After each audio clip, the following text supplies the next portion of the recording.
بسم الله الرحمن الرحيم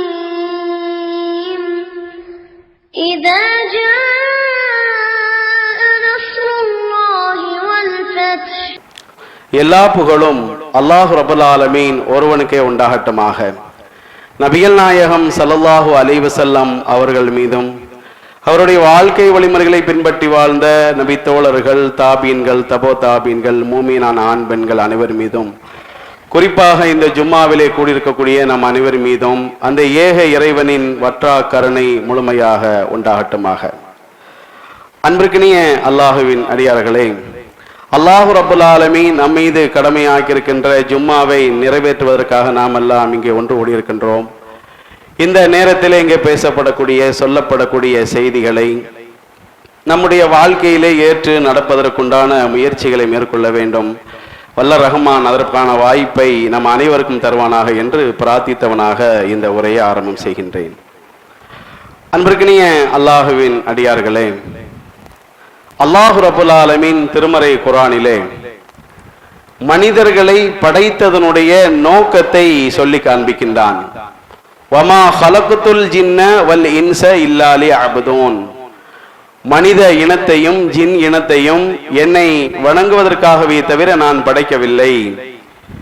இந்த வணக்கம் என்கின்ற இந்த வார்த்தை பல அர்த்தங்களை கொண்டதாக இருக்கக்கூடிய நேரத்தில் சுருக்கமாக அல்லாஹ்வுக்கும் அல்லாஹ்வுடைய தூதருக்கும் கட்டுப்பட வேண்டும் என்கின்ற அடிப்படையில் அல்லாஹ் மனிதர்களை என்னை வணங்குவதற்கு, எனக்கு கட்டுப்படுவதற்கு, என்னுடைய தூதருடைய வழிமுறைப்படி நடப்பதற்கு நான் படைத்திருக்கிறேன் என்கின்ற அடிப்படையை நமக்கு சொல்லித் தருகின்றான். அதே போல அல்லாஹ் ரப்பல் ஆலமீன் திருமறை குர்ஆனில் இந்த உலகத்தில் மனிதனை படைத்ததற்கான நோக்கத்தை சொல்லிவிட்டான். அந்த நோக்கத்தில் மனிதனுக்கான கால அளவு எவ்வளவு என்பதை அல்லாஹ் சொல்லும் பொழுது, அல்லதி ஹலக்கல் மௌத வல் ஹயாத லியப்லுவக்கும் அய்யுக்கும் அஹ்ஸனு அமலாம். உங்களில் அழகிய செயலுக்குரியவர்கள் யார் என்பதை பரிசோதிப்பதற்காக இந்த வாழ்வும் மரணமும் உங்களுக்கு தரப்பட்டிருக்கிறது. மனிதனுக்கான கால அளவு எவ்வளவு என்று சொன்னால், மனிதனுக்கான அந்த பிறப்பு வாழ்வும் அவனுடைய மரணம் முடிவு என்கின்ற ஒரு அளவையும் அல்லாஹ் சொல்லி காண்பிக்கின்றான். இந்த அளவுக்கு உட்பட்ட காலகட்டத்தில் மனிதர்கள் செய்ய வேண்டிய வேலைகள் என்ன, அழகிய செயலுக்குரியவர்கள் யார் என்பதை பரிசித்து பார்ப்பதற்காகத்தான் என்று அல்லாஹ் சொல்லி காண்பிக்கின்றான். அப்ப இந்த உலகம் என்பது ஒரு சோதனை கூடம், பரீட்சை கூடம் என்கின்ற அடிப்படையில் அல்லாஹ் இந்த வசனத்திலே நமக்கு சொல்லி காட்டுகின்றான்.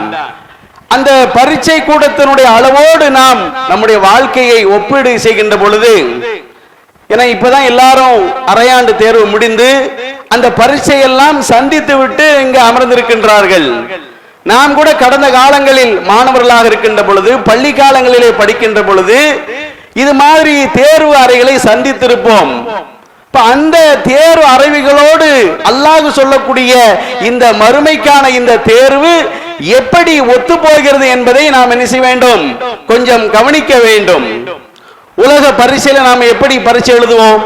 தேர்வு அறைகள்ல மாணவர்கள் இருக்கின்றார்கள். எப்படி எல்லாம் அங்கே விதிமுறைகள் போடப்படும், கட்டுப்பாடுகள் போடப்படும். யாரிடத்திலும் பேசக்கூடாது, திரும்பி பார்க்க கூடாது, அடுத்தவரிடத்தில் எந்த பொருளை வாங்கக்கூடாது என்கின்ற கூடுதல் கட்டுப்பாடுகள் போடப்படும். அதிகமான விதிமுறைகள் விதிக்கப்படும். அதே போலத்தான் அல்லாஹ் இந்த உலகத்தை சோதனை என்று சொல்லி காண்பிக்கின்றானே, இந்த உலகமும் நமக்கு பல்வேறு விதமான கட்டுப்பாடுகளை போடுகின்றது. எதை சாப்பிட வேண்டும், எதை சாப்பிடக்கூடாது, எதை உண்ண வேண்டும், எதை உண்ணக்கூடாது, எந்த ஆடை அணிய வேண்டும், எந்த ஆடை அணியக்கூடாது, வியாபாரம் எப்படி செய்ய வேண்டும், எப்படி செய்யக்கூடாது, அடுத்தவருடைய மானங்களிலே விளையாடக்கூடாது, இப்படி பல்வேறு விதமான கட்டுப்பாடுகளை அல்லாஹ் விதித்திருக்கின்றான். இந்த கட்டுப்பாடுகளில் யார் விதிமீறுகின்றார்களோ அதற்கான ஒரு கூலியை, அதற்கான ஒரு தண்டனையை மறுமையிலே பெறுவார்கள் என்கின்ற ஒரு அடிப்படையை இஸ்லாம் நமக்கு சொல்லித் தருகின்றது. அப்போ உலக பரீட்சையில், உலக தேர்வு கூடத்தில் எப்படி கட்டுப்பாடுகளும் விதிமுறைகளும் விதிக்கப்பட்டிருக்கிறதோ, மறுமைக்கான இந்த உலக தேர்வில் நாம் என்ன செய்து கொண்டிருக்கிறோம்? இது மாதிரி கட்டுப்பாடுகளோடு நாம் நம்முடைய வாழ்க்கையை அமைத்துக் கொண்டிருக்கிறோமா என்ற ஒரு அடிப்படையை நாம் என்ன செய்ய வேண்டும், நம்முடைய மன ஓட்டத்திலே ஓட்டிக்கொள்ள வேண்டும். இன்னும் சொல்ல போனால் பரீட்சையில இது மாதிரி கட்டுப்பாடுகள் போடுவது, விதிமுறைகளை விதிப்பது, அதை தாண்டி ஒவ்வொன்றாக மாணவர்கள் சந்திப்பார்கள் இல்லையா? பரீட்சையில போய் உட்கார்ந்துருவாங்க, பேசக்கூடாது, எதுவுமே யாரிடமும் வாங்கக்கூடாது. அடுத்தது அவர் எதிர்பார்க்கக்கூடிய விஷயம் என்ன? அங்க கொஸ்டின் தாள் எதிர்பார்ப்பாரு, அந்த கேள்வித்தாள்களை எதிர்பார்ப்பார். அதே அவருக்கு அங்கே வழங்கப்படும். அந்த கொஸ்டின் தாள்ல கூட, அந்த கேள்வியில கூட அவர் அந்த தாளை வாங்குவதற்கு முன்னால் இந்த கேள்வி வரும், இந்த கேள்வி வரும் என்று ஒரு குத்துமதிப்பாகத்தான் அவருக்கு தெரியும். ஆனால் அல்லாஹ் மறுமையிலே நமக்கு கேட்கக்கூடிய கேள்வியும் இந்த தேர்விலே சொல்லிவிடுகின்றான். இந்த தேர்வு எப்படிப்பட்ட தேர்வு என்று சொன்னால், நம் அருமையில கேட்கக்கூடிய முதல் கேள்வி இதுதான் என்று நமக்கு அல்லாஹ்வுடைய தூதர் நினைக்கின்றார்கள், நமக்கு சொல்லி காட்டுகின்றார்கள். அது என்ன கேள்வி? அல்லாஹ்வுடைய தூதர் சொல்லுகின்றார்கள், இன்ன அவ்வல மா யுஹாஸபு பிஹில் அப்து யௌமல் கியாமத்தி மின் அமலிஹி. மறுமை நாளிலே அல்லாஹ் ரப்பல் ஆலமீன் ஒரு அடியானிடத்திலே அவனுடைய அமல்களிலிருந்து அல்லாஹ் கேட்கக்கூடிய முதல் கேள்வி ஸலாத்துஹு, அவனுடைய தொழுகையை பற்றி அல்லாஹ்வுடைய தூதர் சொல்றாங்க. ஃபைன் ஸலுஹத், அந்த தொழுகை சரியாக இருக்கும் என்று சொன்னால் ஃபக்கத் அஃப்லஹ வ அன்ஜஹ, அவன் வெற்றி அடைந்து விட்டான். அல்லாஹ்வுடைய தூதர் சொல்றாங்க, முதல் கேள்வி, உங்களுடைய அமல்களில் இருந்து கேட்கக்கூடிய முதல் கேள்வி அது தொழுகையை பற்றி தான். அந்த தொழுகை சரியாக இருக்கக்கூடிய நேரத்தில் நீங்கள் வெற்றி அடைந்து விட்டீர்கள் என்று அல்லாஹ் சொல்லி காண்பிக்கின்றார், அல்லாஹ்வுடைய தூதர் சொல்லி காட்டுகின்றார்கள். ஃபைன் ஃபஸதத், அந்த தொழுகை சரியில்லை என்று சொன்னால் ஃபக்கத் ஹாப வ ஹஸிர, அவன் நஷ்டமடைந்து விட்டான் என்று அல்லாஹ்வுடைய தூதர் சொல்லி காட்டுறாங்க. இப்ப கேள்விக்கான பதிலையும் நமக்கு சொல்லப்பட்டாச்சு. இப்ப இந்த நிலையில் ஒரு மனிதன் இந்த கேள்விக்கான ஒரு பரீட்சையை உலகத்திலே சரியான முறையில் எழுதவில்லை என்று சொன்னால் நம்ம அவனை என்ன சொல்லுவோம்? பரீட்சைக்கு முன்னாடி ஒருத்தன் கொஸ்டின் பேப்பரே கையில கொடுத்து முட்டை மார்க் எடுத்தோம்னா அவன் என்ன சொல்லுவான்? ஏடா கொஸ்டின் பேப்பரே கையில தந்தாச்சு, இதற்கு பின்னாலும் நீ முட்டை வாங்கிட்டு வந்திருக்க, உன்னை என்னடா சொல்லுது என்று நாம அவனை ஏசுவோமா இல்லையா? இவனை விட ஒரு துர்பாக்கியசாலிய ஒரு மனிதனை பார்க்க முடியுமா? வேதனைப்படுவோம். என்னடா அது பரீட்சைக்கான கொஸ்டினை சொல்லியாச்சு, முட்டை மார்க் எடுத்து வந்திருக்கான என்று எப்படி நாம் வேதனைப்படுவோமோ, அதுபோல் அல்லாஹ் ரப்பல் ஆலமீன் நமக்கு மறுமையில கேட்கக்கூடிய கேள்வியை சொல்லிவிட்டான். அந்த கேள்வியை சரியான முறையில் நாம் எழுதுகின்றோமா? அந்த கேள்விக்கான ஆயத்தத்திலே ஒவ்வொரு நாளும் ஈடுபடுகின்றோமா என்பதை நாம் சிந்தித்து பார்க்க வேண்டும். இதில் நாம கவனிக்க வேண்டிய முக்கியமான விஷயம் என்னன்னு சொன்னா, அல்லாஹ் கேட்கக்கூடிய முதல் கேள்வியிலேயே நமக்கு என்ன செய்கின்றது? அது சரியாக இருக்கக்கூடிய நேரத்தில் உனக்கு வெற்றி என்று சொல்லி காண்பிக்கின்றான்.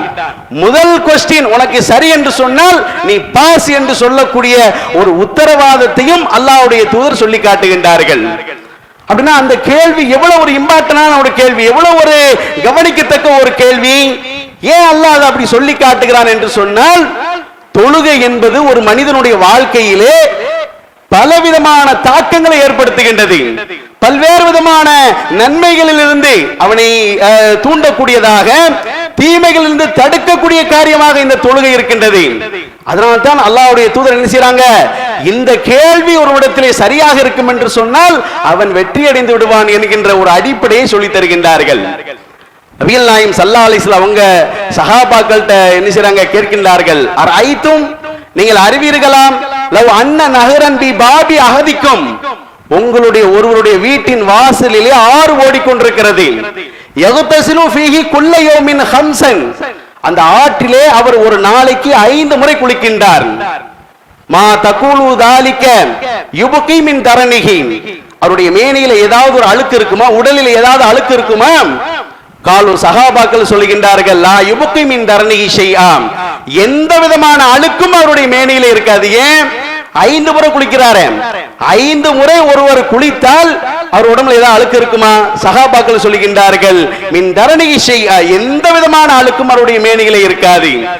அல்லாஹ்வுடைய தூதர் சொல்றாங்க, ஃபதாலிக மிஸ்லு ஸலாத்தில் ஹம்ஸி, இந்த தொழுகை இதற்கு உவமையானது என்று அல்லாஹ்வுடைய தூதர் சொல்றாங்க.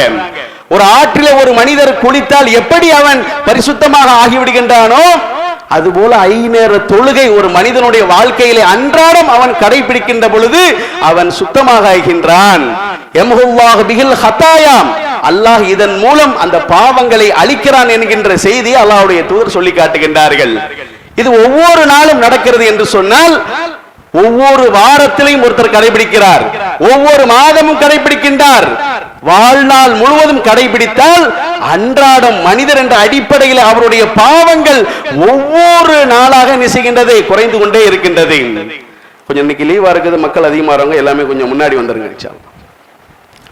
அப்போ ஒவ்வொரு நாளும் இந்த நன்மைக்கான இந்த பாவத்திற்கான அளவு இந்த தொழுகையின் மூலம் அல்லாஹ் என்ன செய்கின்றான், அதை அழிக்கிறான் என்ற ஒரு செய்தியை அல்லாஹ்வுடைய தூதர் சுட்டி காட்டுகிறார்கள் என்று சொன்னால் இப்ப தொழுகை எவ்வளவு பெரிய ஒரு தாக்கத்தை ஏற்படுத்தி பாருங்களேன்.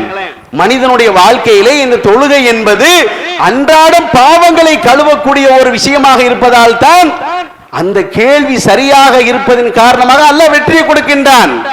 இன்னும் இந்த தொழுகை சம்பந்தமான ஏராளமான செய்திகள் பாவங்களை அழிக்கக்கூடிய, பாவங்களை ஒழிக்கக்கூடிய ஒரு விஷயமாகத்தான் அல்லாஹ்வுடைய தூதர் சொல்லி காட்டுகின்றார்கள். அல்லாஹ்வுடைய தூதர் சொல்லக்கூடிய இன்னொரு நபி மொழியை பாருங்களேன். அஸ்ஸலாத்துல் ஹம்ஸ், 5 நேர தொழுகை இருக்கின்றது. வல் ஜும்அத்து இலல் ஜும்அத்தி, ஒரு ஜும்மாவிலிருந்து மறு ஜும்மா வரையிலும் அவற்றுக்கு இடைப்பட்ட பாவங்களுக்கான பரிகாரம் என்று அல்லாஹ்வுடைய தூதர் இன்னொரு நபி மொழியிலே சுட்டி காட்டுகின்றார்கள். ஒரு நாள் கடைபிடிச்சா 5 நேர தொழுகை குளித்து சுத்தமாகக்கூடிய ஒரு பாவம் மனிதனுடைய வாழ்க்கையில போகின்றது. அதை ஒரு வாரத்து அளவுக்கு கடைபிடிக்கக்கூடிய நேரத்தில் அதற்கு இடைப்பட்ட அந்த பாவங்களுக்கான பரிகாரமாக இந்த தொழுகை அமைந்து விடுகின்றது. இப்படியே மனிதனுடைய வாழ்க்கையில் பாவம் இல்லாமல் ஒரு மனிதன் அல்லாஹ்வை சந்தித்தா அல்லாஹ் எதை தருவான்? சொர்க்கத்தை தானே தருவான். அந்த கோணத்தில் தான் அல்லாஹ்வுடைய தூதர் சொல்கின்றார்கள், உன்னுடைய முதல் கேள்வியே அங்கே சரியாக இருக்கும் என்று சொன்னால், அதை சரியாக நீ எழுதுவாய் என்று சொன்னால், அதை சரியாக கடைபிடிப்பாய் என்று சொன்னால் உனக்கு வெற்றி என்று அல்லாஹ்வுடைய தூதர் சுட்டி காட்டுகின்றார்கள். இன்னும் பாருங்களேன், இந்த தொழுகை சம்பந்தமாக எப்படியெல்லாம் பாவங்கள் மன்னிக்கப்படுகின்றது, அல்லாஹ் எப்படி இதற்கு சொர்க்கத்தை தருகிறான் என்கின்ற ஒரு செய்தியை கூட நபி மொழியில் ஆச்சரியமாக பார்க்க முடிகின்றது. நபிகள் நாயகம் ஸல்லல்லாஹு அலைஹி வஸல்லம் சொல்றாங்க, ஒரு மனிதர் என்ன செய்கின்றார், ஒரு மலையிலே இருந்து கொண்டிருக்கிறார், ஊருக்கு வெளியே. தொழுகைக்கான நேரம் வருகின்றது, அங்கே பாங்கு சொல்லுகின்றார், தொழுகை இக்காமத் சொல்லி தொழுகை அவர் தொழுது முடிக்கின்றார்.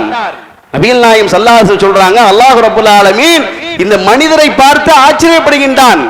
ஆக எனக்கா எவ்வளவு பயந்து அவன் பாங்கு சொல்லி அதற்காக இக்காமத் சொல்லி என்னை தொழுகிறான் என்று சொல்லி அல்லாஹ் ரப்பல் ஆலமீன் என்ன செய்கின்றான், இவன் எதற்காக செய்கின்றான்? ஃபகத் கஃபர்த லி இபாதி, என்னுடைய அடியானுடைய பாவத்தை நான் மன்னித்து விட்டேன். ஃபஅதுஹுல் ஜன்னாம், அவனை சொர்க்கத்தில் நுழைத்து விட்டேன். தொழுகை சொர்க்கத்தில் நுழைக்கும் என்பதற்கான ஒரு ஒரு முன் அறிவிப்பையும் அல்லாஹ்வுடைய தூதர் மூலம் அல்லாஹ்வுடைய தூதர் ஸல்லல்லாஹு அலைஹி வஸல்லம் அவர்கள் நமக்கு சொல்லி காட்டுகின்றார்கள். இப்ப இதையெல்லாம் ஒவ்வொன்றாக கழிக்கின்ற பொழுது, கவனிக்கின்ற பொழுது, மனிதனுடைய வாழ்க்கையில இந்த தொழுகை என்பது பல்வேறு கோணங்களில் பாவத்தை அழிக்கக்கூடிய, ஒழிக்கக்கூடிய ஒரு காரியமாக இருப்பதன் காரணமாகத்தான் அல்லாஹ் ரப்பல் ஆலமீன் என்ன செய்கின்றான், இந்த முதல் கேள்வி உனக்கு சரியா இருக்கா, உனக்கு வெற்றி. முதல் கேள்வியே சரியில்லை என்று சொன்னால் அதை அடுத்து வரக்கூடிய பல்வேறு விதமான கேள்விகள் அது ரொம்ப சிரமமாக இருக்கும் என்பதையும் மார்க்கம் நமக்கு திரும்ப திரும்ப வலியுறுத்தி சொல்வதற்கு காரணம், நீ அந்த தொழுகையில நிலையாக இருக்க வேண்டும், அந்த தொழுகையினுடைய வாழ்க்கையில நீ பேண வேண்டும் என்கின்ற ஒரு அடிப்படையில் தான் சொல்லப்படுகின்றது.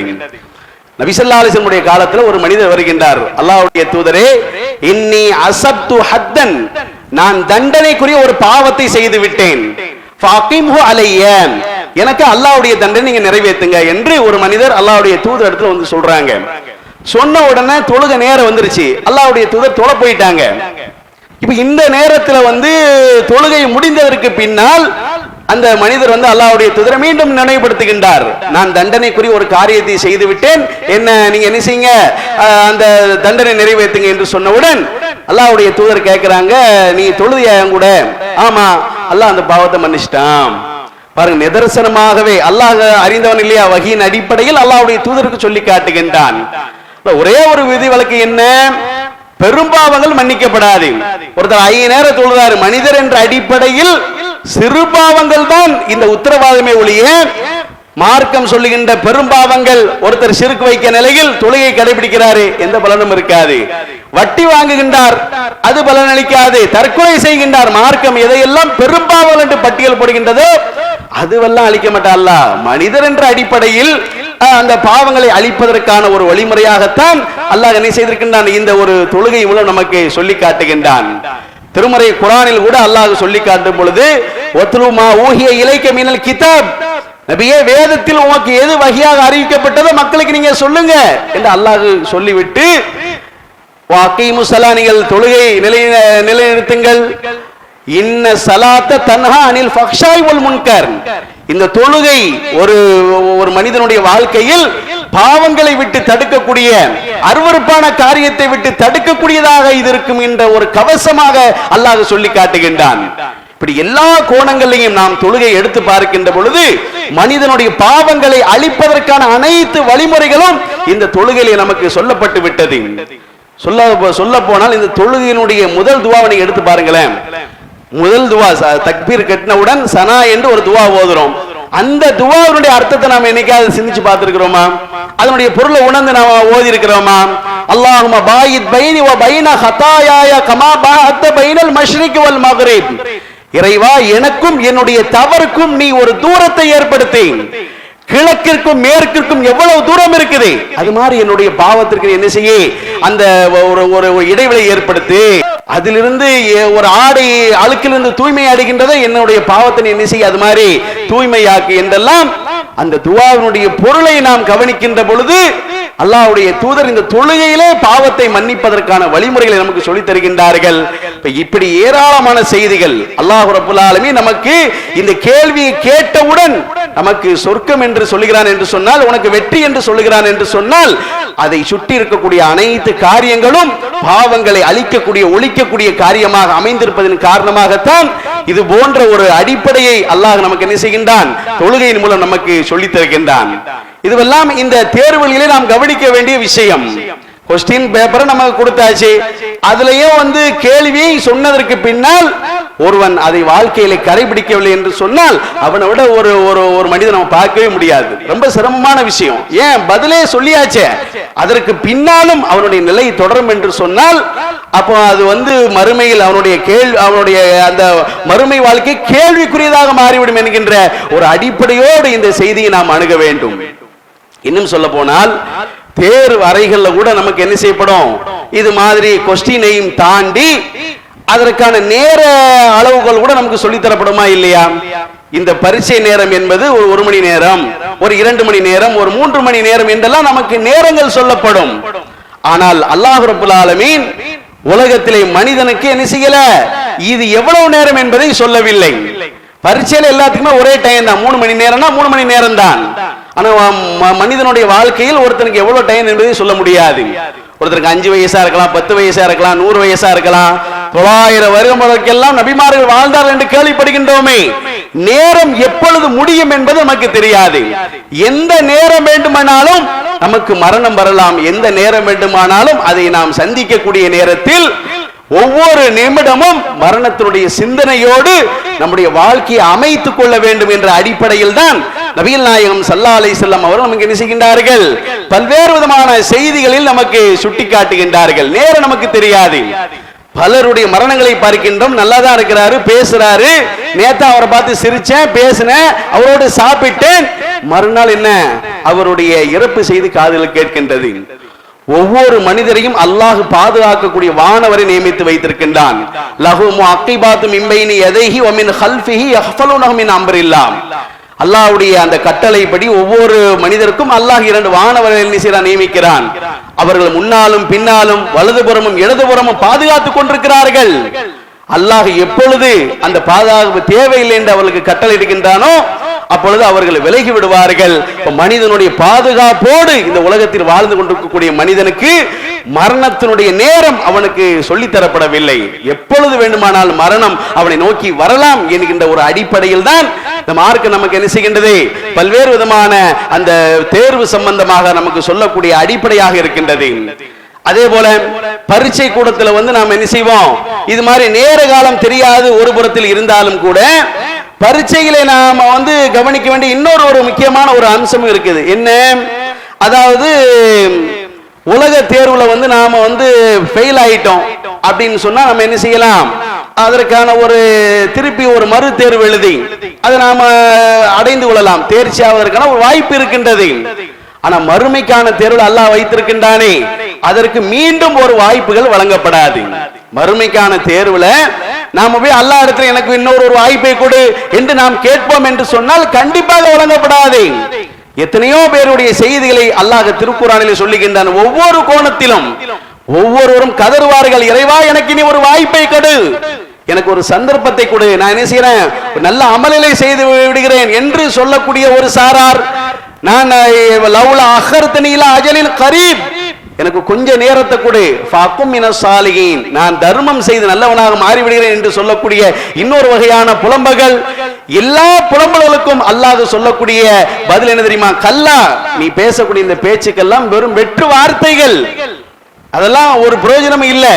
உலகத்திலே உனக்கான எல்லா அறிவுரைகளும் சொல்லப்பட்டது, இங்க நீ நேரம் கேட்கிறியா? மீண்டும் அனுப்புவதற்கான வாய்ப்பு கிடையாது என்று சொல்லக்கூடிய வகையில் மனிதனுடைய புலம்பல்களை திருமறை குர்ஆனிலே பார்க்கின்றோம். இது கெட்டவர்களுக்கு மாத்திரம் கிடையாது, நல்லவர்களுக்கே இந்த நிலைதான். அல்லாஹ் இந்த உலகத்தில் ஒரு மனிதனை மரணிக்க செய்து விட்டான் என்று சொன்னால் மீண்டும் ஒரு வாய்ப்பே கிடையாது. எந்த அளவுக்கு சொன்னா, நல்லவர்கள் கூட அல்லாஹ்விடத்தில் வாய்ப்பை கேட்பார்கள். அல்லாஹ்வுடைய பாதையில கொல்லப்பட்டவர்கள் அவங்க அல்லாஹ்விடத்துல போய் என்ன செய்வாங்களாம்? அது எவ்வளவு பெரிய விஷயம். உலகத்துல எதிரிகளோடு சண்டை போட்டு தன்னுடைய உடம்புல எதிரிகளுடைய வாள்களை ஏந்தி பல்வேறு விதமான தாக்குதல்களால் அல்லாஹ்விடத்திலே அந்த அந்தஸ்தை பெற வேண்டும் என்று சொல்லி நன்மைகளை அள்ளுவதற்கு அல்லாஹ்வுடைய பாதையில் உயிரை விட்டவர்கள் போய் கேட்பார்கள், இறைவா எனக்கு மீண்டும் ஒரு வாய்ப்பை கொடு, இது மாதிரி போரிலே கலந்து கொள்ள வேண்டும், அதில் நான் பங்களிக்க வேண்டும், இது மாதிரி கொல்லப்பட வேண்டும் என்று சொல்லி வாய்ப்புகளை கேட்பார்கள். ஆனால் அவர்களுக்கும் அங்கு வாய்ப்புகள் வழங்கப்படாதே. இப்ப நல்லவர்களாக இருந்தாலும் கெட்டவர்களாக இருந்தாலும் இந்த உலகத்தை விட்டு சென்று விடுவார்கள் என்று சொன்னால் மீண்டும் ஒரு வாய்ப்பு வழங்கப்படாதே. ஆனா உலக தேர்வு அப்படி கிடையாது. திருப்பி அந்த தேர்வை எழுதி நாம் தேர்ந்து விடலாம். ஆனால் மறுமையை பொறுத்த அளவில் அல்லாஹ் வைத்திருக்கக்கூடிய இந்த மறுமைக்கான தேர்வில் மீண்டும் ஒரு வாய்ப்பு வழங்கப்படாது. அது நல்லவர்களாக இருந்தாலும் சரி கெட்டவர்களாக இருந்தாலும் சரி எந்த வாய்ப்பும் வழங்கப்படாது என்பதை நாம் கவனிக்க வேண்டும். நாம் நம்முடைய வாழ்க்கையில் நமக்கான தேர்வுக்கான இந்த நேரம் பொன்னான காலம், அது ஒரு பொக்கிஷம் என்று நாம் விளங்குகின்ற பொழுது அந்த நேரத்தை நாம் சரியாக பயன்படுத்துவோம் என்று சொன்னால் அல்லாஹ் சொல்லக்கூடிய இந்த நன்மைகளை நாம் அடைந்து கொள்ளலாம். அந்த அல்லாஹ் சொல்லக்கூடிய முதல் கேள்விக்கான அந்த தாக்கம் ஒவ்வொரு மனிதனுடைய வாழ்க்கையில் அது ஏற்படுகின்ற பொழுது பல்வேறு விதமான நன்மைகளை அது அள்ளி தருகின்றது, பல்வேறு விதமான தீமையிலிருந்து காத்து மறுமையில் அல்லாஹ் சொல்லுகின்ற அந்த சொர்க்கத்தை அடைவதற்கான வாய்ப்புகள் இருக்கின்றது. எனவே அத்தகைய ஒரு முயற்சியை நாம் நம்முடைய வாழ்க்கையில் தொடர்ச்சியாக செய்வதற்கு அல்லாஹ்விடத்திலே பிரார்த்தனை செய்வோமாக. வாஹிரு தஅவானா அல்ஹம்துலில்லாஹி ரப்பில் ஆலமீன். அஸ்ஸலாமு அலைக்கும் வரஹ்மத்துல்லாஹி வபரகாத்துஹு.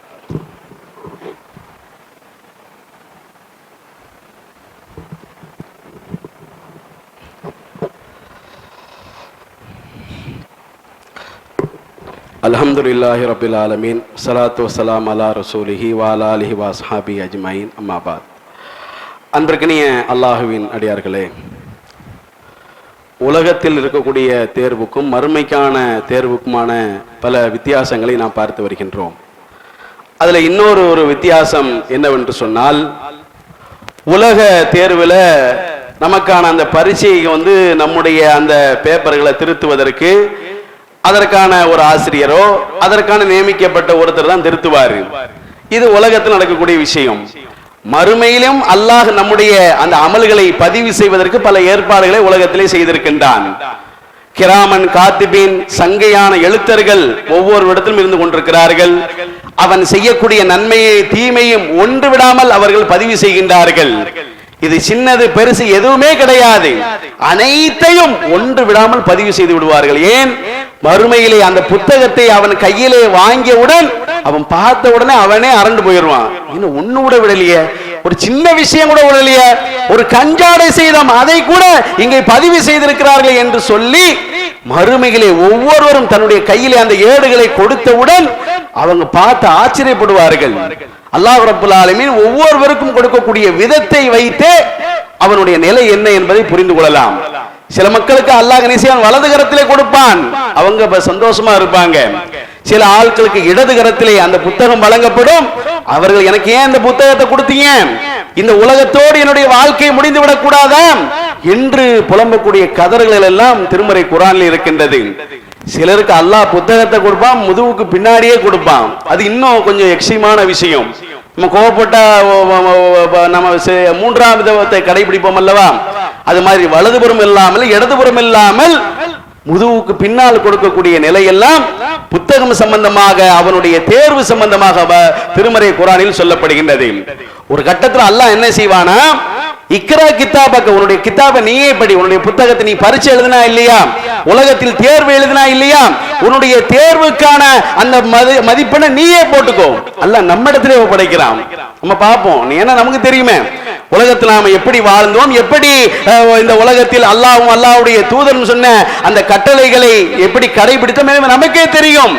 அல்லாஹ் ஒரு கட்டத்தில் என்ன செய்வானா, அந்த புத்தகத்தை நம்முடைய கரத்திலே கொடுத்து நீயே உன்னுடைய மார்க்குக்கு நீயே என்ன செய்ய அதை போட்டுக்கொள் என்று சொல்லக்கூடிய வகையில் அல்லாஹ் நம்முடைய கரங்களிலே கொடுப்பான் என்றெல்லாம் திருமறை குர்ஆனுடைய வசனங்களை நாம் தெரிந்து கொள்கின்றோம். அப்ப இப்படி ஒவ்வொரு விஷயமாக பார்க்கின்ற பொழுது மறுமைக்கான அந்த தேர்வுக்கும் உலகத்திற்கான தேர்வுக்கும் எவ்வளவு ஒரு ஒத்து போகின்ற பல்வேறு விதமான வித்தியாசங்களை பார்க்கின்றது. இதை கவனத்தில் வைத்து நாம் இந்த உலகத்தில் வாழ வேண்டும். அல்லாஹ் சொல்லக்கூடிய அந்த அமல் அழகிய செயலுக்குரியவர்கள் யார் என்பதை பரிசோதிப்பதற்காகத்தான் இந்த வாழ்வு, அந்த வாழ்க்கையை நாம் என்ன செய்ய வேண்டும், சரியான முறையிலே வாழ வேண்டும் என்கின்ற ஒரு அடிப்படையை தான் இந்த செய்திகள்லாம் நமக்கு சுட்டிக்காட்டக்கூடிய விஷயமாக இருக்கின்றது.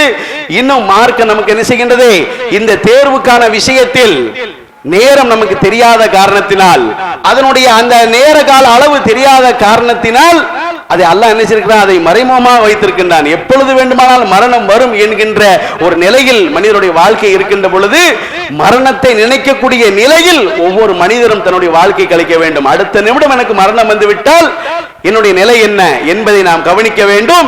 அடுத்த ஒரு வாய்ப்புகள் எனக்கு வழங்கப்படாது.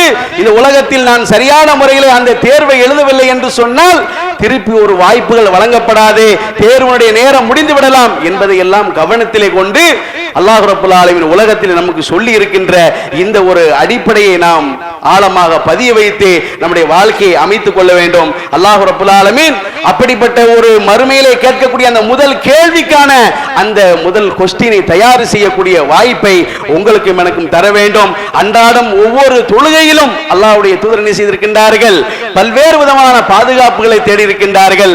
தன்னுடைய வாழ்க்கையின் கடைசி நேரத்தில் கூட தொழுகை விடாத ஒரு முன்மாதிரி அல்லாஹ்வுடைய தூதருடைய வாழ்க்கையில இருக்கின்றது.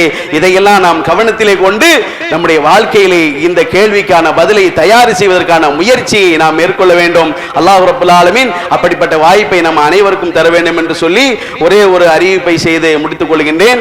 இன்ஷா அல்லாஹ் இன்று மாலை 5 மணி அளவில் கோட்டாரில் மாபெரும் மார்க்க விளக்க பொதுக்கூட்டம் ஏற்பாடு செய்யப்பட்டிருக்கிறது. அதில் சகோதரர்கள் அனைவரும் கலந்து கொண்டு அதில் பயன்பெற வேண்டும் என்ற ஒரு அடிப்படையிலும், அதுல முஸ்லிம் சமுதாயத்திற்கு எந்த அளவிற்கு அதிகாரிகளால் தாக்கப்படுகின்றார்கள், ஒடுக்கப்படுகின்றார்கள் என்பன போன்ற விழிப்புணர்வுக்கான ஒரு நிகழ்ச்சியாகவும் மார்க்க விஷயங்களை அறிந்து கொள்ளக்கூடிய வகையில் இந்த ஒரு நிகழ்ச்சி ஏற்பாடு செய்யப்பட்டிருக்கிறது. கிளையின் சார்பாக அதற்காக வாகனம் ஏற்பாடெல்லாம் செய்யப்பட்டிருக்கக்கூடிய நேரத்தில் உங்களுடைய பெயர்களை கொடுத்து அதிலே பங்களிப்பு செய்து நன்மைகளை பெற வேண்டும் என்று ஒரு அறிவிப்பை செய்து முடித்துக் கொள்கிறேன். வாஹிர் தஅவானா அல்ஹம்துலில்லாஹி ரப்பில் ஆலமீன். அஸ்ஸலாமு அலைக்கும் வரஹ்மத்துல்லாஹி வபரகாத்துஹு.